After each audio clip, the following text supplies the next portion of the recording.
Danke bafethu. So indaba ezingashake i-South African football to its core, uRolani Mokone joining Orlando Pirates, yabo.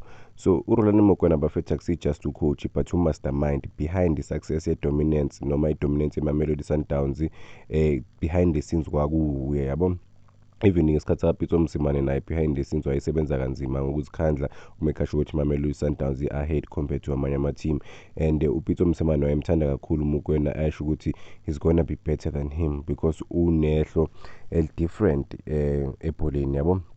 uRolani Mokona ucoach vele usasemncane ebholeni lase-South Africa, but-ke se-achieve izinto eziningi kakhulu ukuthi acoach e-South Africa, even acoach abroad or kwamanye ama-country like e-North Africa njengoba becoach e-Morocco. Siyazi ukuthi izinto azihambanga kahle, but still uRolani Mokona usase-great coach. Just nje Africa i-pressure iningi kakhulu noma sithi inkulu, yabo. So as South African coaches, uRolani Mokone is one of the standout South African coaches because how invested he is to the game, isn't ezinjalo. So uke wayicoach Orlando Pirates wayena uChippa United, and then wabuyela kuMamelodi Sundowns waba assistant, and then waba one of the co-coaches multiple times, and then jiki waba head coach, yabo. I-approach yakhe egamini i-focus to details, i-leadership styles yakhe laphana kuMamelodi Sundowns wayenza iMamelodi Sundowns yadominate i-Africa yonke. Wathandwa kakhulu nje ngebhola adlalayo on the ground, yabo. But-ke nayo inkinga kaRolani Mokoena.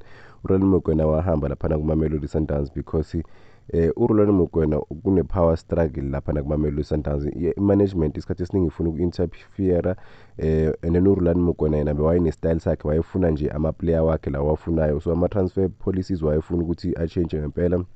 Waye-frustrated nge-management ukuthi yangenelele emaplayeni izinto ezinjalo, yabo. uRolani Mokoena kuthiwa-ke ufuna i-full control. I-Orlando Pirates asazi ukuthi izokwazi ukumnika i-full control ukuthi azenzele ngempela, azitholele ama-player wakhe, asayinele ama-player wakhe, nanokuthi bangangeneleli noma bangangeni emsebenzini wakhe bamphazamise, yabo. But-ke kubonakala ngathi akusi i-unfinished business between uRolani Mokoena ne-Orlando Pirates because he is heavily linked to i-Orlando Pirates, and lento le ingasurprise abantu abaningi, but inga-excite ibhola lase-South Africa ukuthi i-South African coach i-lead one of the biggest teams on the African continent, ngoba siyazi ukuthi Orlando Pirates ikhona laphana ku-Champions League, nanokuthi-ke igijimisa iMamelodi Sundowns, yabo.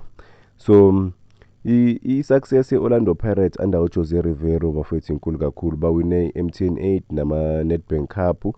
So but-ke into abaleka kuyo nje ukuchallenge iMamelodi Sundowns for i-league. Bazamile kule season le ephelile, but-ke ama-fans we-Orlando Pirates afuna more, yabo. Bafuna ukuthi i-club ibe i-rise again and ikwazi ukucompetela for i-league, yabo.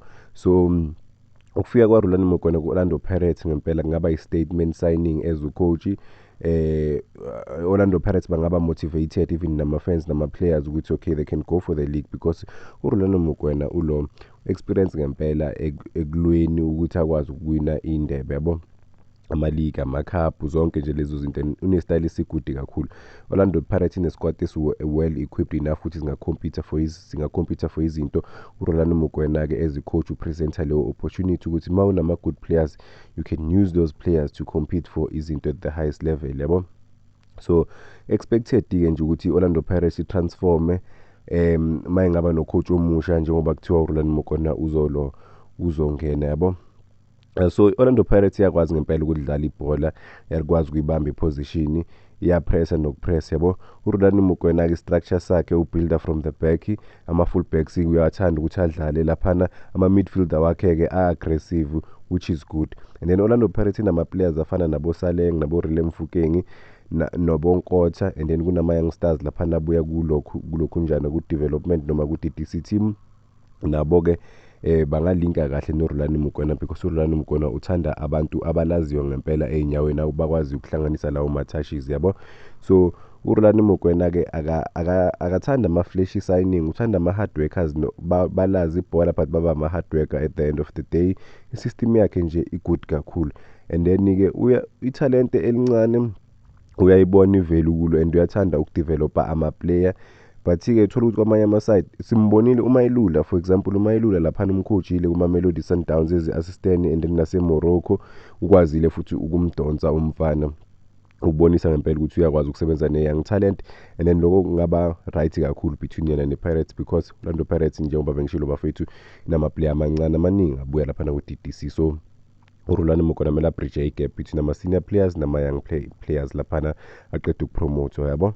So uRhulani Mokwena mejoyine Orlando Pirates, i-PSL izoba unpredictable futhi yabo. For iminyaka iMamelodi Sundowns ayinayo vele i-challenger laphana kuligi, but-ke maybe ukusayina kwaRhulani Mokwena kuzoletha something, kuzoba ne-spark laphana ku-Orlando Pirates ukuthi Orlando Pirates nayo izokwazi ukugijimisa iligi yabo.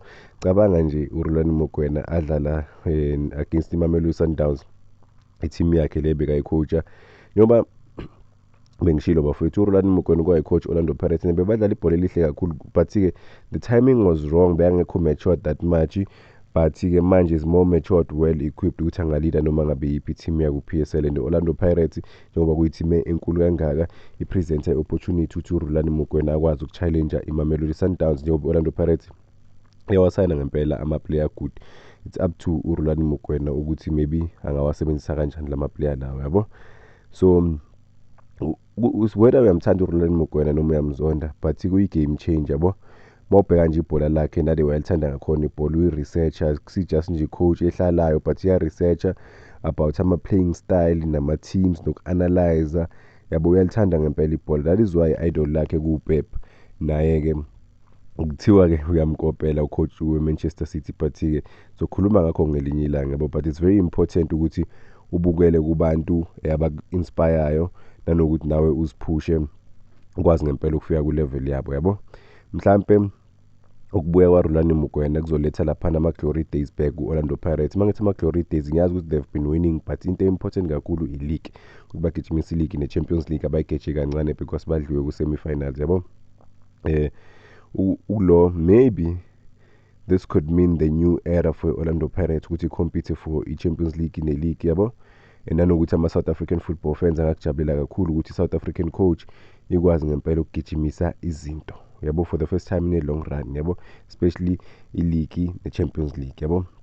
uRhulani Mokwena-ke udlala ibhola elihle kakhulu bafowethu, but-ke kuzobonakala ukuthi Orlando Pirates izokwazi na ukum-announce uRhulani Mokwena, njengoba ama-rumors amaningi amlinka ku-Orlando Pirates.